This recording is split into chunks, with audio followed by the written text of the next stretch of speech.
Siguro magandang luto niya na ihaw na lang natin. Yun pagka sinuswerte talaga Ayun guys, ito yung ibang mga nahuli ng kapatid ko doon sa Pulong Talim, Rizal. Hello, isang magandang araw po sa inyo lang. Isang magandang hapunan po sa inyong lahat. Telemados po ito. At ang nakikita nyo ngayon ay isang master sardines. Ayan. May kamatis, may sibuyas, bawang. At guys, magluluto tayo nito. Ayan. Ayun Alam niyo ba guys kung ano yan? Yan yung bunga ng malunggay. Kung tawagin sa amin dito ay hagod. Yan. So guys, ito yan. Yan. Nabigyan kasi ako ni Utol kanina ng malunggay. May kasamang bunga. So yan guys, at yan ang ating uulamin ngayong hapunan. Isang master sardines. At itong hagod o bunga ng malunggay na nagayat na. At binabad muna sa tubig. May gigisa na natin to.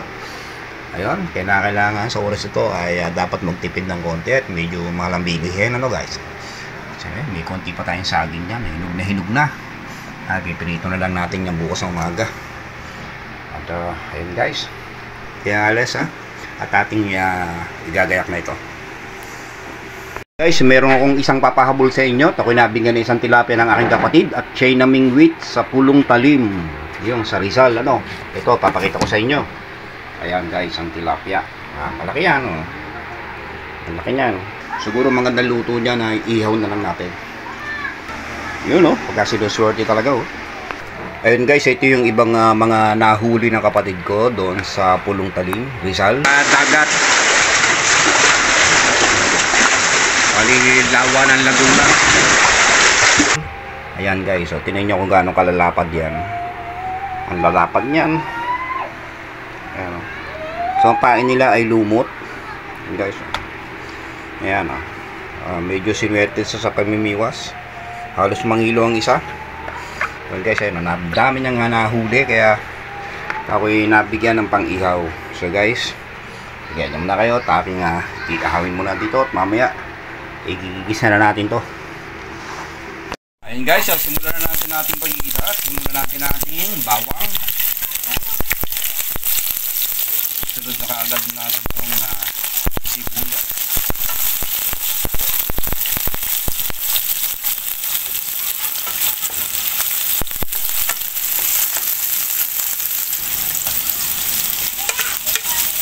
Ayan, kamatis.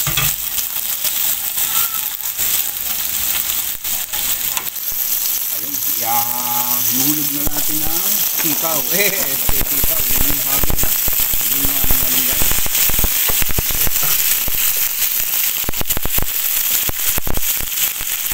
Mga taga-probinsya ang malimit makakain ito. Siyempre, nasa probinsya naman tayo. At maraming mga tanim ng malunggay dito sa bida. Yan ang bida. Si Master Sardines.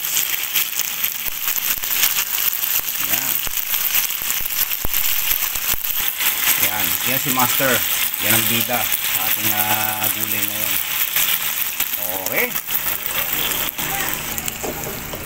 At maya guys ay pasisilip ko sa inyo ang ating inihaw na tilapia.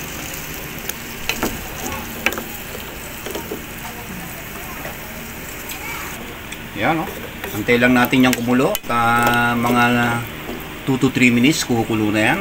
At ayos na yan. Ayos ng ating hapunan guys. Diba? Napakasarap niyan. Yung isda na isda. Yung Ayan guys, ito yung tilapia na binigay sa akin ng kapatid kanina. Ayan. Halos 3/4 ang size niyan guys. Napakalaki niyan. Ayan guys. Yung hinuli niya sa Talim, Rizal Island. Luto na ang isda ng binigay ng kapatid ng lolo ko kanina. Nang binigay ng kapatid ng Master Lolo Vlogger ko po. Yan. Yan ang aking mini vlogger. Ayan guys, malapit na maluto yan. Nangangamoy-ngamoy na siya. Ayan ang kasama natin sa gulay na niluto natin kanina. Ang niluto natin. Para makasas pa ng iPhone 13. Ikaw! Tad na ni Mama. Yan. May natanggal pa nga. Okay guys, hintay-hintay natin at maya-maya okay na yan. At balikan naman natin yung ating ginisang master sardines with hagod. At ito na nga guys, napakaganda ng kulay niya ng ating ginisang hagod at may kasamang master sardines. Guys, look po. Napakagandang tingnan. Ulam na talaga siya. Pwede sa tanghalian, hapunan at kahit umagahan. Pwede yan. Isang bukod doon ay napakasustansya niyan.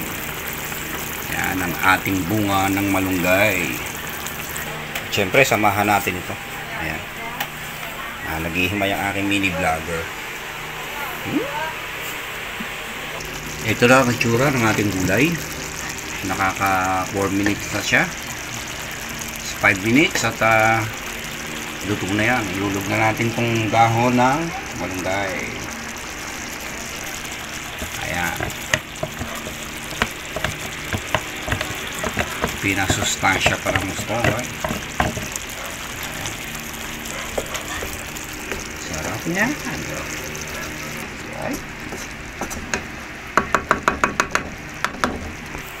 At ito na nga guys ang ating ulam. Nahango na. Ayan. Napakasarap niya. Doon sa mga nag-iisip at kung anong gusto nyong ulamin, ito guys ang aking may suggest sa inyo. Masarap na, masustansya pa. Siyempre guys, ating titingnan kung ayan, tatang konti, titingnan natin.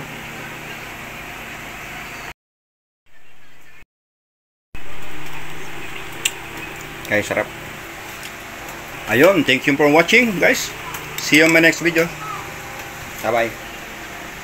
Ngayon guys, yung inihaw kanina, luto na. So pwede nang kumain, hapunan.